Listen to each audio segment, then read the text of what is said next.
Welcome to the Rim Break Rodeo. We hope this video helps. You start by cutting power and verifying de-energized conductors. This protects you and the equipment. Once confirmed, strip 6 to 8 millimeters of insulation, exposing clean copper without nicking strands. This preserves conductor strength. Choose the proper terminal block and ferrule that match the wire gauge, otherwise you risk poor contact.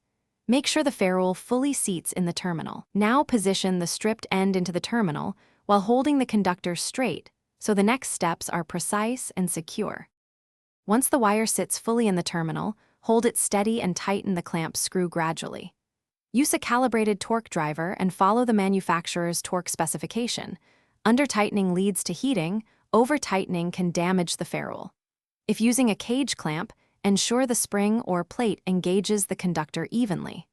After torquing, give the conductor a firm pull test to verify mechanical retention. Finally, add a strain relief or retention clip, where cables might move to prevent cyclic loosening and future faults.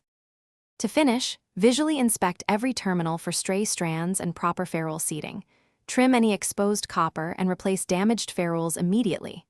Once satisfied, re-energize circuits and monitor voltage and temperature at the terminal under normal load to confirm a good connection. If you spot heat, arcing, or intermittent contact, power down and address the issue. Retorque screws to spec first, then recrimp and refit the ferrule. And if problems persist, replace the terminal block.